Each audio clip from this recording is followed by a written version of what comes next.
நீதிமொழிகள் 4ஆம் அதிகாரம் 7ஆம் வசனத்தில் ஞானமே முக்கியம், ஞானத்தை சம்பாதி, எண்ணத்தை சம்பாதித்தாலும் புத்தியை சம்பாதித்துக்கொள். இந்த உலகத்தில்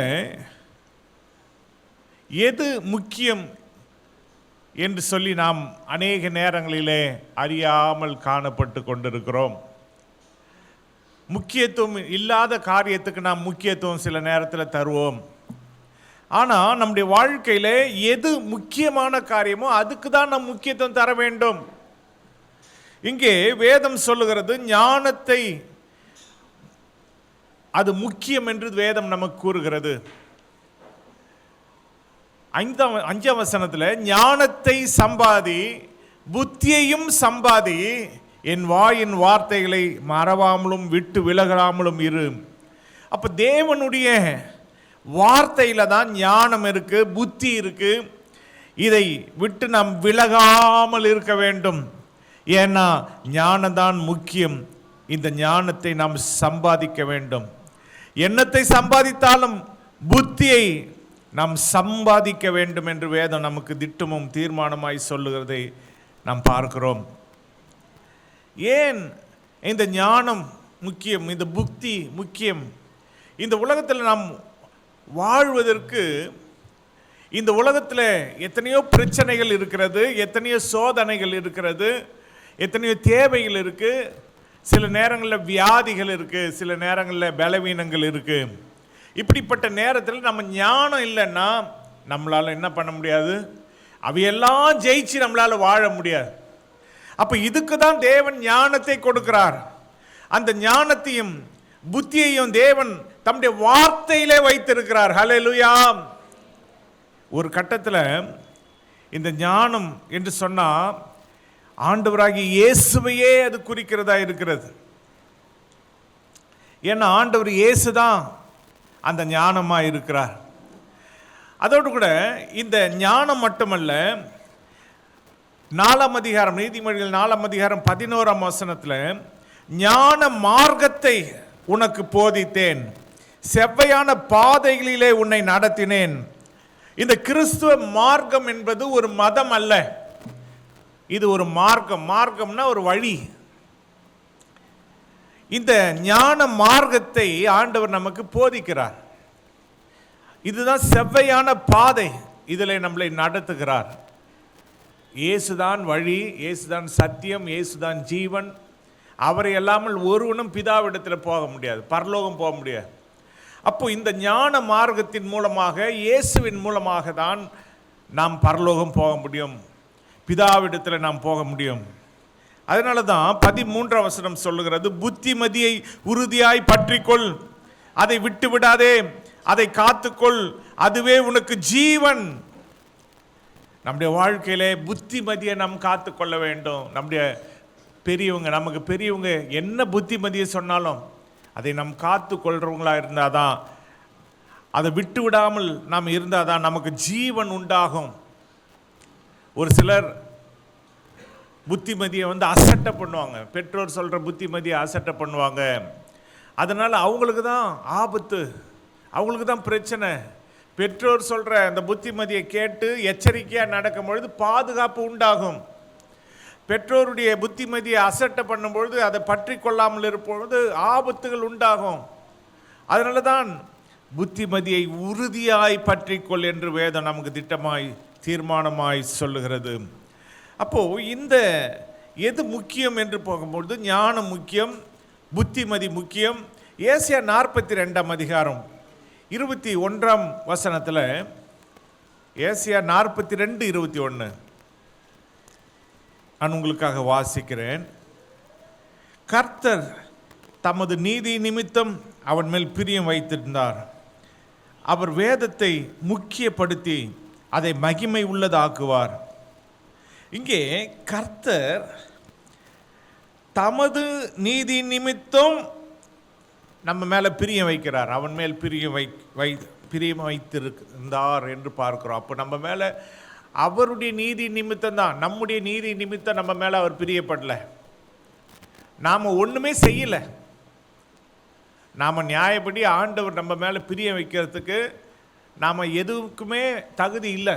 நம்முடைய நீதியை வச்சு அவர் நம்ம மேலே பிரியம் வைக்கலை, நம்முடைய கிரியைகளை வச்சு அவர் நம்ம மேலே பிரியம் வைக்கலை. அவருடைய நீதி நிமித்தம் தான் நம்ம மேலே பிரியம் வச்சிருக்காரு, நம்ம மேலே அன்பாக இருக்கிறாரு. அதோடு கூட அவர் வேதத்தை முக்கியப்படுத்தி அதை மகிமை உள்ளதாக்குவார்.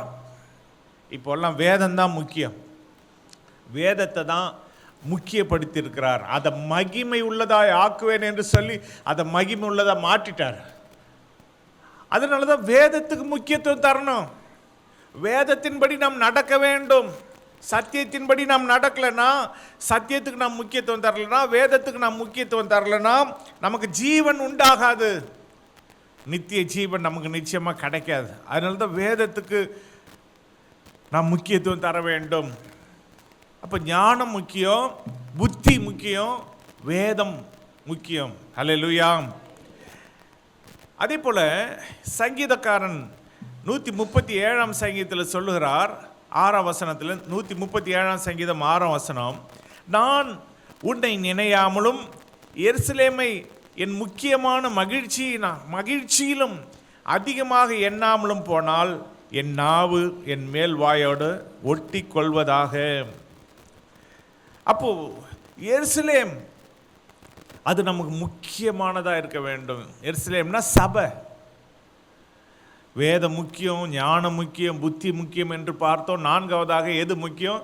சபை, எருசலேம். இது நம்முடைய முக்கியமான மகிழ்ச்சியிலும் அதிகமாக நாம் எண்ண வேண்டும். நிறைய பேருக்கு எது மகிழ்ச்சியாக இருக்கும்? ஒரு கல்யாணத்துக்கு போகிறது மகிழ்ச்சியாக இருக்கும், ஒரு ஃபங்க்ஷன் அதில் பிரியாணி போடுவாங்க, அது சாப்பிட்லாம் அப்படின்னு நினச்சி மகிழ்ச்சியாக இருக்கும். ஆனால் சபைக்கு வர்றது சிலருக்கு மகிழ்ச்சி இல்லாமல் இருக்கும். அப்படி இல்லாதபடிக்கு நாம் என்ன செய்யணும்? எருசலேம் தான் நமக்கு முக்கியம், சபை தான் நமக்கு முக்கியம் அப்படின்னு சொல்லி நம் மகிழ்ச்சியாக இருக்க வேண்டும். அப்படி இல்லைன்னா என் நாவு என் மேல் வாயோடு ஒட்டி கொள்வதாக என்று சங்கீதக்காரன் சொல்லுகிறார். யார் ஒருவர் எருசலேமை முக்கியமானதுன்னு நினைக்காம இருக்காங்களோ அவங்களுக்கு நாவு மேல் வாயோடு ஒட்டிக்கிட்டா அவங்களால பேச முடியாது, அவங்களால சாப்பிட முடியாது, ருசி பார்க்க முடியாது, எதுவுமே பண்ண முடியாது.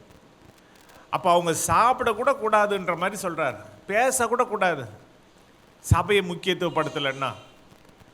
அப்போ நாம் சபைக்கு முக்கியத்துவத்தை தர வேண்டும். இந்த நாட்களிலே நிறைய பேர் சபைக்கு முக்கியத்துவம் தராததுனால தான் அவங்க வாழ்க்கை பிரச்சனையாக இருக்கிறது. அதனால தான் சுவிசேஷ புஸ்தகம் மத்தேயு சுவிசேஷம் 23ஆம் அதிகாரத்தில் சபையினுடைய முக்கியத்துவத்தை நாம் பார்க்கிறோம். மத்தேயு 23:17 நான் உங்களுக்காக வாசிக்க நான் விரும்புகிறேன். இங்கே மதிகேடரே, குருடரே, எது முக்கியம்? பொன்னா, பொன்னை பரிசுத்தமாக்குகிற தேவாலயமோ? இங்கே முக்கியம் எது என்பதை இங்கே சத்தியமாய் நாம் பார்க்கிறோம். நிறைய பேர் பொண்ணுக்கு முக்கியத்துவம் தருவாங்க, தங்கத்துக்கு. அது முக்கியம் இல்லை, அதையே பரிசுத்தமாக்குகிற தேவாலயம் தான் அதை விட முக்கியம். அப்போ நிறைய பேருக்கு எது முக்கியம்? அப்போ நமக்கு ஒரு ஆதாயம் இல்லது ஒரு லாபம், ஒரு பொன்னை போன்ற ஒரு காரியம் நமக்கு கிடைக்குதா? அதை விட முக்கியம் தான் சபை, தேவாலயம். ஏன்னா அந்த பொண்ணை கூட பரிசுத்தமாக்குறது தான் தேவாலயம். அப்போது எதுக்கு நம்ம முக்கியத்துவம் தரோம்? நம்முடைய வாழ்க்கையில் நிறைய பேர் எது முக்கியத்துவம்னு தெரியாமலேயே நம்ம வாழ்ந்து கொண்டு இருக்கிறோம். சில பிள்ளைகள் ஒரு சாக்லேட்டுக்காக அழுவாங்க. சின்ன வயசில் நான் ஏதோ ஒரு சின்ன அப்போல்லாம் 5 காசு 10 காசு தான். கடையில் போனால் எனக்கு தெரிஞ்சு 5 காசு கொடுத்தா கமரக்கட்டு நல்லாயிருக்கும், சாக்லேட்டு அது மாதிரி பல இதெல்லாம் 5 காசுக்கு விற்பாங்க. ஒரு முறை அது மாதிரி ஏதோ காசு கேட்டேன், வீட்டில் தரமாட்டேன்ட்டாங்க. அப்போ நான் உடனே கோச்சிக்கிட்டு நான் எங்கேயாவது போயிடுறேன், ஏன்னா 5 காசு தராமல் போயிட்டாங்களே, ஸ்நாக்ஸ் வாங்க. அப்போ பாருங்கள் எது முக்கியம். அப்பயே நான் போயிருந்தேன்னா எங்கேயாவது போய் தொலைஞ்சிட்ருப்பேன், இன்றைக்கி நான் ஒரு ஊழியக்காரனாக இருந்திருக்க முடியாது. அப்போ நம்ம முக்கியத்துவம் தெரியாமல் ஒரு 5 காசு சாக்லேட்டுக்காக ஒரு 5 காசு உடைய பொருள் வாங்க தரலையே அப்படின்னு கோவம். இப்படியெல்லாம் நம்ம இந்த நாட்களிலே முக்கியத்துவம் எதுக்கு தரணும், எதுக்கு முக்கியத்துவம் தரக்கூடாது என்பது நம்ம அறியாமல் நாம் முக்கியத்துவம் இல்லாத காரியத்துக்கு முக்கியத்துவம் கொடுத்து முக்கியமான காரியத்துக்கு அசால்ட்டாக இருக்கிறோம். அதுதான் நாம் செய்கிற பெரிய தப்பு. 18ஆம் வசனம் மத்தேயு 23:18, மேலும் எவனாகிலும் பலிபீடத்தின் பேரில் சத்தியம் பண்ணினால் அதனால் ஒன்றுமில்லை என்றும், எவனாகிலும் அதன் மேல் இருக்கிற காணிக்கையின் பேரில் சத்தியம் பண்ணினால் அவன் கடனாளி என்றும் சொல்லுகிறீர்கள். மதிகேடரே, குருடரே, எது முக்கியம்? காணிக்கையோ, காணிக்கையை பரிசுத்தமாக்குகிற பலிபீடமோ? அப்போ காணிக்கையை விட பலிபீடம் தான் முக்கியம். இப்போ நம்ம நாங்கள் ஒரு காணிக்கையை செலுத்திடுறோம் என்பதை விட பலிபீடத்தை நம்ம மதிக்க வேண்டும். ஆண்டவருடைய பலிபீடம் நமக்கு முக்கியம். சிலர் சபைக்கு கடைசியால் ஒரு காணிக்கை போட்டுட்டா அதில் பிரயோஜனம் இல்லை. பலிபீடத்தை முக்கியத்துவப்படுத்தி ஆரம்பத்திலிருந்து ஆண்டவரை பாடி அவரை துதித்து அவரை ஆராதனை செய்து, அப்போ பலிபீடத்துக்கு கொடுக்க வேண்டிய கனத்தை நாம் கொடுக்க வேண்டும். அதுதான் முக்கியம். காணிக்கையை விட பலிபீடம் முக்கியம். அதுதான் நிறைய பேர் இந்த உலகத்தில் அந்த முக்கியத்துவம் தெரியாத ஒரு வாழ்க்கை வாழ்ந்து கொண்டிருக்கிறாங்க. இன்னொன்று எது முக்கியம் என்று சொன்னால், 5வதாக மார்க் 12ஆம் அதிகாரம் 33, மார்க் 12:33 உங்களுக்காக நான் வாசிக்கிறேன். இங்கே ஆண்டவர் சொல்லியிருக்கிறார், முழு இருதயத்தோடும் முழு மனதோடும் முழு ஆத்மாவோடும் முழு பலத்தோடும் அவரிடத்தில் அன்பு கூறுகிறதும், தன்னிடத்தில் அன்பு கூறுகிறது போல் பிறனிடத்தில் அன்பு கூறுகிறதுமே சர்வாங்க தகனம் முதலிய பலிகளை பார்க்கிலும் முக்கியமாக இருக்கிறது என்றான். ஹல்லேலூயா. இங்கே ஆண்டவருடைய சத்தியம் என்னன்னா, நாம் தேவனிடத்திலே அன்பு கூற வேண்டும். எப்படி அன்பு கூறணும்? முழு இருதயத்தோட, முழு மனதோட, முழு ஆத்மாவோட, முழு பலத்தோட அவரிடத்துல அன்பு கூற வேண்டும். அதுதான் முக்கியம். அப்படின்னா நம்ம ஆண்டவர்கிட்ட அன்பு கூறணும் அப்படின்னும்போது, அப்போ நேரத்தை நம்ம பார்க்க மாட்டோம். சபைக்கு லேட்டாக சபை முடிஞ்சா கூட நம்ம வருத்தப்பட மாட்டோம். ஏன்னா சபை தான் முக்கியம், ஆண்டவர் தான் முக்கியம், வசனம் தான் முக்கியம், வேதம் தான் முக்கியம், ஞானம் தான் முக்கியம், புத்தி தான் முக்கியம். அப்போ இதுக்கு நம்ம முக்கியத்துவம் தந்து நம்ம சந்தோஷம் தான் படுவோம். இன்னும் கொஞ்சம் நேரம் ஆண்டவர் ஆராதனை செஞ்சதுனால சந்தோஷம் தான் படுவோம், கவலைப்பட மாட்டோம், துக்கப்பட மாட்டோம். ஏன்னா தேவனிடத்தில் முழு இருதயத்தோட, முழு மனதோட, முழு ஆத்மாவோட, முழு பலத்தோட அன்பு கூற தேவன் உதவி செஞ்சிருக்கிறாருன்னு நம்ம சந்தோஷப்படுவோம். ஏன்னா இதுதான் முக்கியம். இன்னைக்கு நாம் போய் வேற வழி இல்லாமல் தான் நிறைய பேர் முதல் ஆராதனைக்கு நாம் வேற வழியே இல்லை, வேலையை போய் நாம் பார்க்க வேண்டியிருக்கு அப்படின்னு நம்ம முதல் ஆராதனைக்கு வரோம். ஆனால் இது ஒரு பரிதாபமான நிலைமை தான். இன்னைக்கு நியாயப்படி பார்த்தா ஒரு இளைப்பாறுதல் ஒவ்வொருவருக்கும் தேவை. இன்றைக்கும் நாம் போய் ஒரு வேலையை செய்யணும் அப்படின்னா ஆண்டவர் தான் அப்படிப்பட்ட கஷ்டத்தில் இருக்கிற ஒவ்வொருவரையும் அவர் விடுதலை ஆக்க வேண்டும். ஒரு நாளாவது ரெஸ்ட்டு உங்களுக்கு வேணும். அந்த ஒரு நாள் கூட நீங்கள் ரெஸ்ட் இல்லாமல் நீங்கள் போய் வேலை செய்யும் பொழுது தேவன் இந்த பரிதாபமான நிலையை மாற்ற வேண்டும் என்று நான் உங்களுக்காக ஜெபிக்கிறேன். ஏன்னா எது முக்கியம் என்று நாம் அறிந்து அதுக்கு தான் நாம் முக்கியத்துவம் தரணும். அதனால் இந்த நாட்களில் தேவனுடைய அன்பு கூறுதல், அவரோடு அன்பு, அவர்களில் ஐக்கியமாக இருப்பது, அதுதான் நமக்கு முக்கியம். இந்த அன்பு கூறுதல் தேவனிடத்தில் மட்டுமல்ல, நம்மிடத்தில் அன்பு கூறுவது போல பிறனிடத்திலும் நாம் என்ன செய்யணும்? அன்பு கூற வேண்டும். ஹல்லேலூயா. இதுதான் தேவன் நம்மிடத்தில் எதிர்பார்க்கிறது. ஏன்னா தேவனே அன்பாக தான் இருக்கிறார், அவரே அன்பாக இருக்கிறார். அப்போ நம்ம அன்பு கூறினா அங்கே தேவன் இருப்பார். நம்ம அன்பு கூறலைன்னா தேவன் அங்கே இருக்க மாட்டார். அதனால தான் இந்த அன்பை ஆண்டவர் எதிர்பார்க்கிறார். இந்த அன்பை குறித்து பல விதங்களில் ஆண்டவர் நமக்கு வெளிப்பாடு கொடுத்திருக்கிறார். பேதுருவிடத்தில் ஆண்டவரே, என் சகோதரன் எனக்கு விரோதமாக பாவம் செஞ்சால் நான் எத்தனை தரம் மன்னிக்கிறது? 7 தரமா? 70 தரம் மன்னி. அப்படின்னா ஒரு நாளைக்கு 70 தரம் மன்னிக்கணுமா? அப்படி இருக்கும் பொழுது நாம் மன்னிக்கிற சுபாவம் இல்லாதனால தான் அன்பு செலுத்த முடியாமல் இருக்கிறோம். மற்றவங்க ஒரு தப்பு நமக்கு செஞ்சுருப்பாங்க, ஒரு கெடுதி செஞ்சுருப்பாங்க, அதை நம்ம மன்னிக்காமல் இருக்கிறதுனால அவங்க மேலே நம்ம வெறுப்பை தான் காட்டுறோம், மன்னிக்க முடியாமல் இருக்கிறோம். அப்படி இல்லாதபடிக்கு எல்லாரையும் மன்னிப்போம். ஏன்னா வேதத்தில் மத்திய 6ஆம் அதிகாரத்தில் பரமண்டல ஜபத்தில் என்ன சொல்லப்பட்டிருக்கிறதுனா, நாங்கள் எங்கள் கடனாளிகளுக்கு மன்னிப்பது போல நீர் எங்கள் பாவங்களை எங்களுக்கு மன்னிக்கணும். நம்ம மன்னிச்சாதான் அவர் மன்னிப்பார், நம்ம மன்னிக்கலன்னா அவரும் மன்னிக்க மாட்டார். அப்போ நாம் மன்னிப்பது போல தான் அவர் மன்னிப்பார். நாம் மன்னிச்சாதான் நம்ம பாவத்தை அவர் மன்னிப்பார். நாம மன்னிக்கலன்னா நம்மளையும் அவர் மன்னிக்க மாட்டார். அதுக்கு தான் ஏற்கனவே ஒரு உதாரணத்தை சொல்லிட்டார். ஒருத்தன் ஒரு பெரிய கடன் வாங்கிட்டான் எஜமான் கிட்ட. அந்த ஆண்டவன் பெரிய கடத்தை அடைச்சத இவன் சந்தோஷமா கொண்டாடிக்கிட்டே போறான். வழியில ஒரு சின்ன கடன் இவங்கிட்ட வாங்கினவன், அதை இவன் அடைக்க மாட்டேன், நீ குடுறா, நீ கொடுக்கலன்னா உன்னை ஜெயிலில் போடுறான்னு பிடிச்சி வச்சிடறான்.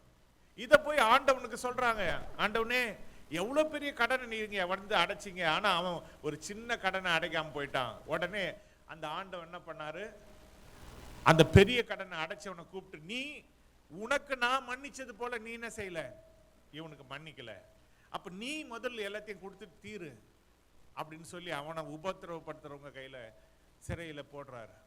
அப்ப நம்முடைய வாழ்க்கையில நாம் மன்னிக்கிறவர்களா இருந்தாதான் அந்த அன்பு நமக்குள்ளே வரும். இல்லைன்னா நம்ம யாரையுமே நம்ம நேசிக்க முடியவே முடியாது.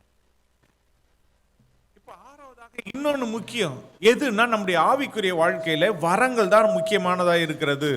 1 கொரிந்தியர் 12 நான் உங்களுக்காக வாசிக்கிறேன் 31. இப்படி இருக்க முக்கியமான வரங்களை நாடுங்கள், இன்னும் அதிக மேன்மையான வழியையும் உங்களுக்கு காண்பிக்கிறேன்.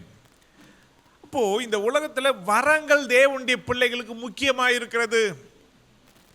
ஒரு வரம் நம்ம வாழ்க்கையில் இருந்தா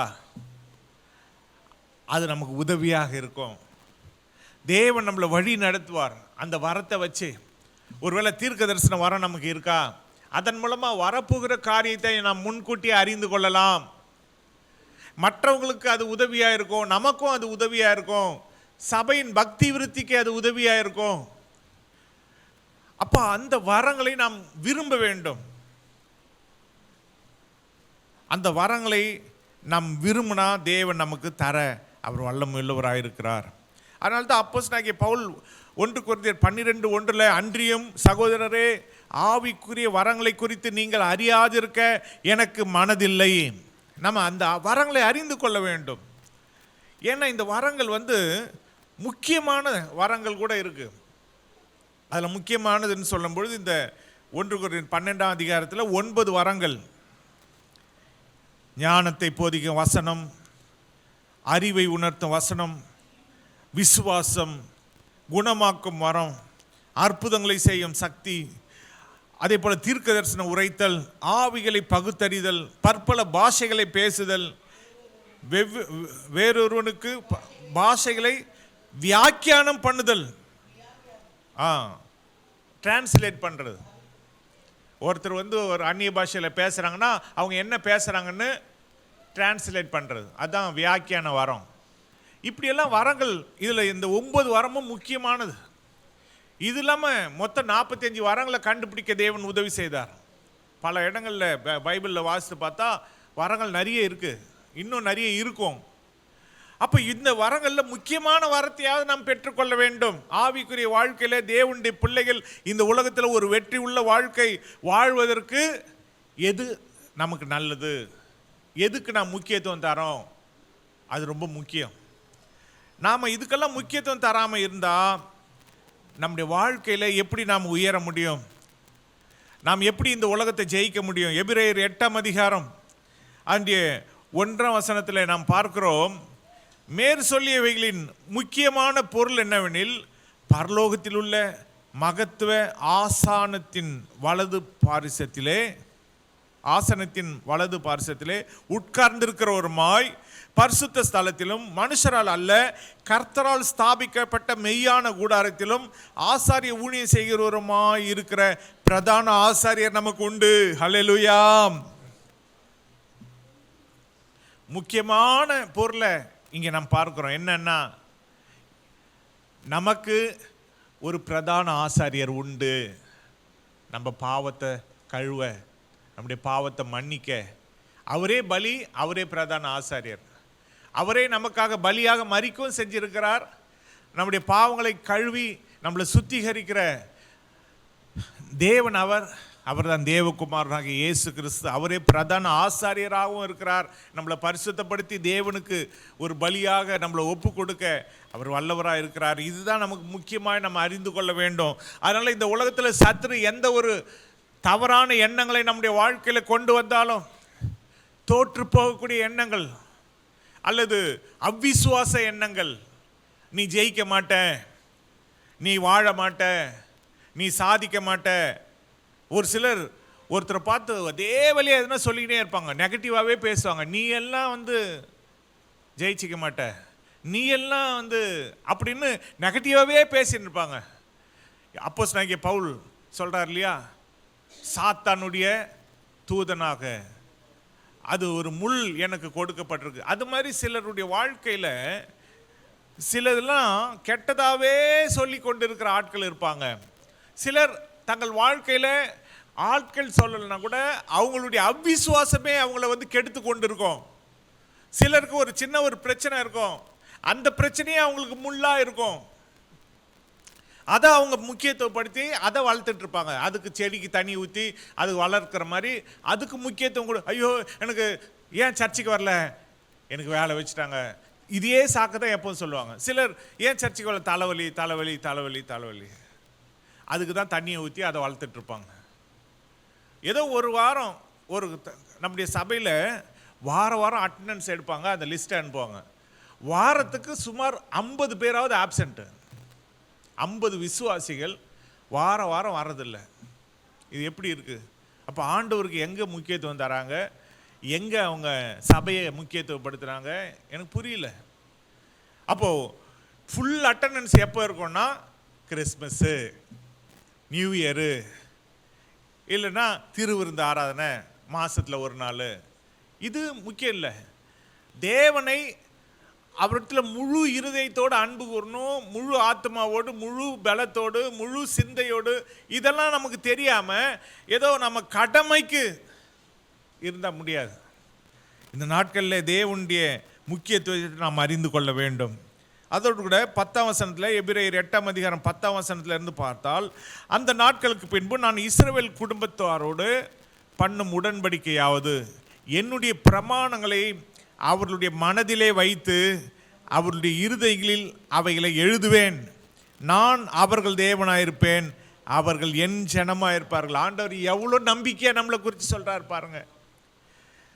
அவருடைய பிரமாணங்களை நம்முடைய மனதிலே வைத்திருக்கிறார், நம்முடைய இருதயத்தில் எழுதியிருக்கிறார். எதுக்காக? அவர் தான் நம்முடைய தேவனாய் இருப்பதற்காக. நாம் அவருடைய ஜனம். இதை நாம் முக்கியமாக மறந்து போய் விடவே கூடாது. எதுக்காக சபைக்கு வரணும், எதுக்காக வேதத்தை வாசிக்கணும், எதுக்காக ஜெபம் பண்ணணும், எதுக்காக எல்லா சபையின் ஆராதனைகளுக்கும், அதாவது புதன்கிழமை ஆராதனையாக இருந்தாலும், பைபிள் ஸ்டடியாக இருந்தாலும் சரி, வெள்ளிக்கிழமை உபவாச கூட்டமாக இருந்தாலும் சரி, வியாழக்கிழமை வீட்டு கூட்டமாக இருந்தாலும் சரி. போன வாரம் வியாழக்கிழமை வீட்டு கூட்டம் இங்கே நடந்துச்சு இந்திரா நகரில். நம்ம சபையாரை நம்பி ஒரு பெரிய அந்த பாத்திரத்தில் மட்டன் பிரியாணி. ஆனால் வந்தவங்க மட்டும் ஆசீர்வாதமாக சாப்பிட்டுட்டு போனாங்க. பல பேர் மிஸ் பண்ணிட்டாங்க. நல்ல கறியா, இது இல்லாமல் சிக்கன் 65, அப்புறம் கரைசியில் ஸ்வீட்டு எல்லாம். அங்கே வந்தவங்க நல்லா சாப்பிட்டுட்டு போனாங்க. அங்கே சாப்பாட்டுக்காக நான் சொல்லலை, ஒரு ஆசீர்வாதத்தை, ஒரு ஃபெலோஷிப், ஒரு ஐக்கியம், ஒரு அன்பு. அது சாப்பாடு இருக்கோ சாப்பாடு இல்லையோ, ஒரு வெறும் காஃபி, தண்ணி காஃபி கொடுத்தா கூட நம்ம குடிச்சிட்டு போகிறதுக்கு தான் நம்ம இருக்கிறோம். ஒரு கருப்பு காஃபி கொடுத்தா கூட போதும். ஆனால் அந்த அன்பு, அந்த ஐக்கியத்தை நம்ம வெளிப்படுத்த வேண்டும். நிறைய பேர் ஒரு வீட்டில் ஒரு கூட்டம் வச்சா வர்றதில்லை. அந்த கூட்டத்துக்கு ஏன் அப்படி நினைக்கிறேன், அதே அவங்க வீட்டில் ஒரு கூட்டம் வச்சு வரலன்னா என்ன நினைப்பாங்க? எங்கள் வீட்டில் கூட்டம் வச்சு யாருமே வரல, இந்த சபை எனக்கு பிடிக்கல, இந்த சபையார் எங்கள் வீட்டில் கூட்டம் வச்சா, நீங்கள் போயிருந்தா தானே உங்கள் வீட்டில் கூட்டம் வைக்கும்போது வருவாங்க. அது நிறைய பேருக்கு புரிய மாட்டேங்குது. நமக்கு மட்டும் எல்லாம் மற்றவங்க செஞ்சிடணும்னு நினைக்கிறோம், ஆனால் நம்ம யாருக்கும் ஒன்றும் செய்யக்கூடாதுன்னு நினைக்கிறோம். இதுதான் நம்ம மேலே இருக்கிற மிஸ்டேக். இன்னைக்கு ஆண்டவர் நம்மளை அவருடைய ஜனமாய் இருப்பதற்காக அவர் நமக்கு தேவனாய் இருக்கிறார். அதை நாம் முக்கியமாக அறிந்து கொள்ள வேண்டும். அப்படி இருக்கும்பொழுது தான் 11ஆம் வசனம் சொல்லுகிறது, அப்பொழுது சிறியவன் முதற்கொண்டு பெரியவன் வரைக்கும் எல்லாரும் என்னை அறிவார்கள், ஆகையால் கர்த்தரை அறிந்து கொள் என்று ஒருவன் தன் அயலானுக்கும் ஒருவன் தன் சகோதரனுக்கும் போதிக்க வேண்டுவதில்லை. ஏனெனில் நான் அவர்கள் அநியாயங்களை கிருபையாய் மன்னித்து அவர்கள் பாவங்களையும் அக்கிரமங்களையும் இனி நினையாமல் இருப்பேன் என்று கர்த்தர் சொல்லுகிறார். ஹல்லேலூயா. ஆண்டவர் நம்ம மேலே அன்பு வைக்கிறதுனால நம்முடைய பாவங்களை, அநியாயங்களை, அக்கிரமங்களை அவர் கிருபையாக மன்னிப்பது மட்டுமல்ல, அதை அவர் நினைக்காமல் இருக்கிறாராம். ஹல்லேலூயா. எவ்வளோ நல்ல ஆண்டவர், நம்ம மேலே எவ்வளோ அன்பு வச்சிருக்கிறார். அவர் நம்ம மேலே அன்பு வச்சு இருக்கிறதுனால தான் நம்முடைய பாவங்களை மன்னிக்கிறார், அதை நினைவு கூறாமல் இருக்கிறார். அதுதான் அவர் நம்ம மேலே வச்சிருக்கிற அன்பு. ஆனால் நாமளாக இருந்தால் ஒருத்தர் ஒரு தப்பு செஞ்சுட்டா அதை வாழ்நாள் முழுக்க சொல்லி காமிச்சிட்டே இருப்போம், இந்த தப்பு செஞ்சிட்டாங்க, இந்த தப்பை செஞ்சிட்டாங்க அப்படின்னு சொல்லி. ஆனால் அப்படி இல்லாதபடிக்கு ஆண்டவருடைய முக்கியத்துவத்தை நாம் அறிந்து கொள்ள வேண்டும்.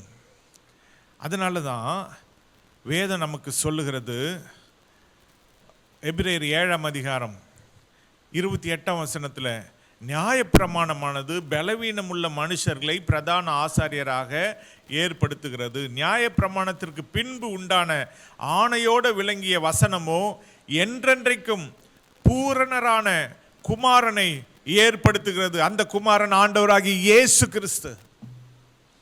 அவர் பூரணமானவர். அவர் நமக்கு பிரதான ஆசாரியராக இருக்கிறதுனால நமக்காக அவரே பலியாகவும் மரித்து அவரே ஆண்டவராய் இரட்சகராக இருக்கிறதுனால நம்முடைய பாவங்களையும் கிருபையாய் மன்னித்து அதை இனிமேல் நினைவு கூறாமல் இருக்கிற நல்ல ஆண்டவர் நமக்கு இருக்கிறார்.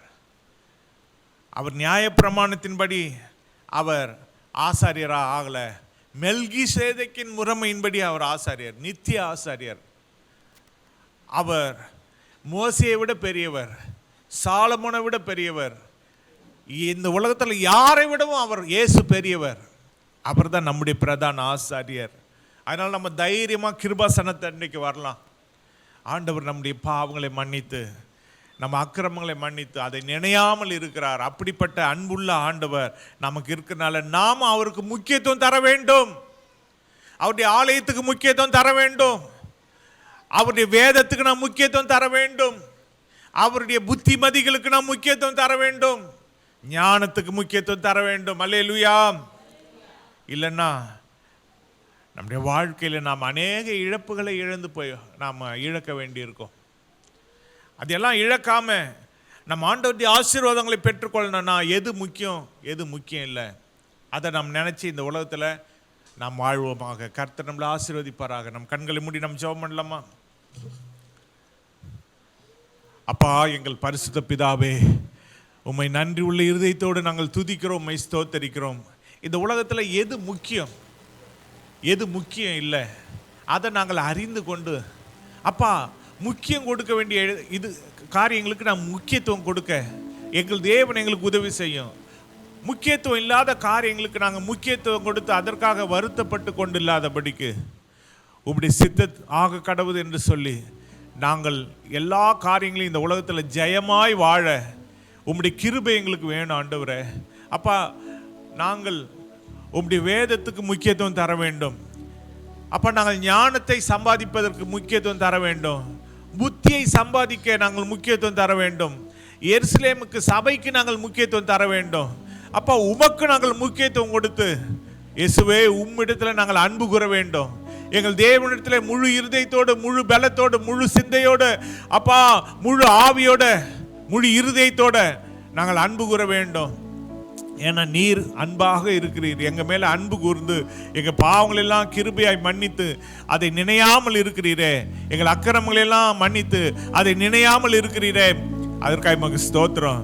அப்பா, நாங்கள் உமக்கு முக்கியத்துவம் தந்து எங்களுடைய எல்லா காரியங்களிலும், எங்களுடைய எல்லா வீட்டில் நடக்கிற காரியங்களா இருந்தாலும் ஆண்டவரே, நல்லது கெட்டது எதுவா இருந்தாலும் உம்மை முக்கியப்படுத்த, உம்முடைய நாமத்தை முக்கியத்துவப்படுத்த எங்களுக்கு கற்றுத்தாரோம். அப்பா பிதாவே, எங்கள் வாழ்நாளெல்லாம் உம்மை நாங்கள் கனப்படுத்த, உம்மை முக்கியப்படுத்தி, உம்மை கனப்படுத்தி, உம்முடைய வசனத்தை முக்கியப்படுத்த, உம்முடைய வேதத்தை முக்கியப்படுத்த எங்களுக்கு உதவி செய்தரலும். இந்த நாளில் இந்த ஆராதனைக்கு வந்திருக்கிற ஒவ்வொருவரையும் நீர் ஆசீர்வதியும். இதை கேட்கிற, இதை பார்க்கிற ஒவ்வொருவரையும் கூட நீர் தேவன் ஆசீர்வதித்து வழி நடத்தும். உமக்கே மகிமை செலுத்துகிறோம். எங்கள் மீட்பர், எங்கள் ரட்சகரமாக இயேசு கிறிஸ்துவின் நாமத்தில் ஜெபிக்கிறோம் எங்கள் பரிசுத்த பிதாவே, ஆமென். ஒரு சில அறிவு